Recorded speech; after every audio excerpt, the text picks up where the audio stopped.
Shalom. Tak terasa kurang lebih 8 tahun 3 periode saya dipercayakan Tuhan untuk memikul tanggung jawab pelayanan pemuda Jemaat Immanuel Kota Gorontalo.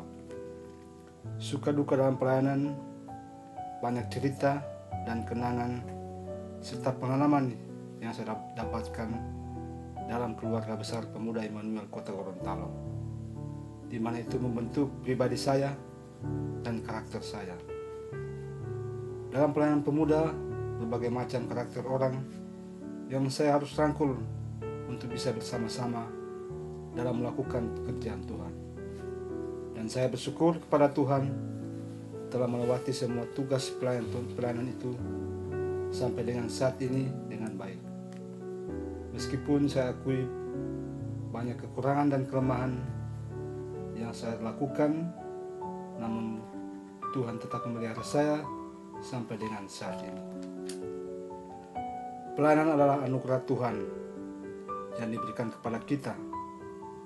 Kita tidak layak dan Tuhanlah yang melayakkan kita untuk mengerjakan pelayanan yang diberikan Tuhan kepada kita untuk kita kerjakan.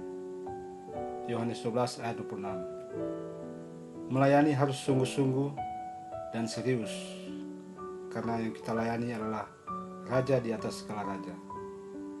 Pelayanan bisa dilakukan setiap siapa saja yang mau meresponi panggilan Tuhan dalam diri kita masing-masing, sebagai wujud kasih Kristus kepada semua orang. Saat ini banyak pelayanan sudah menjadi profesi dan kehilangan esensi rohaninya. Banyak yang mencari jabatan demi memperoleh pengakuan dan pujian dari orang lain. Padahal melayani itu tidak perlu harus menunggu dilantik oleh manusia. Melayani tidak perlu menunggu untuk mendapatkan jabatan atau kedudukan dalam pelayanan. Sebab yang terpenting bukanlah soal dilantik atau diakui, tetapi yang terpenting adalah memakai karunia dan pengurapan dari Tuhan, yaitu karunia Roh Kudus.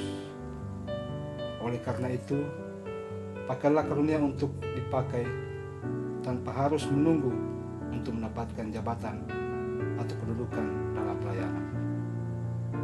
Pelayanan itu harus ada kerendahan hati, Yakobus 4 ayat 6. Karena yang karakter yang baik akan mengerjakan pelayanan dengan baik. Karena karakter yang baik akan menentukan kualitas pelayanan kita.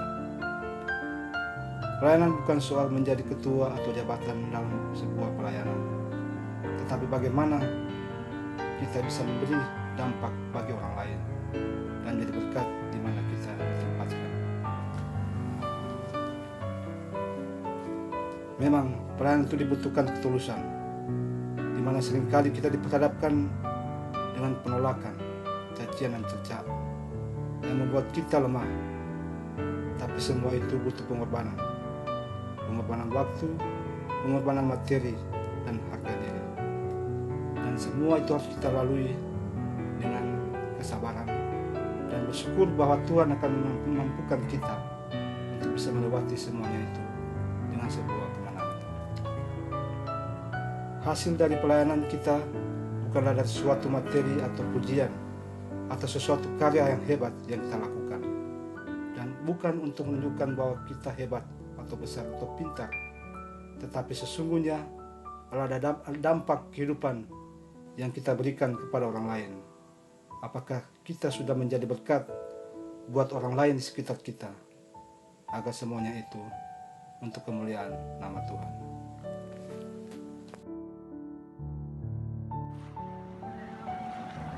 Beginilah pelayanan kita bisa lihat. Kita bisa lihat seperti air yang mengalir di laut, akan pernah berhenti mengalir ke darat. Begitu pula cinta kasih Tuhan kepada kita, tetap seperti air yang mengalir, takkan pernah putus sampai dengan senja.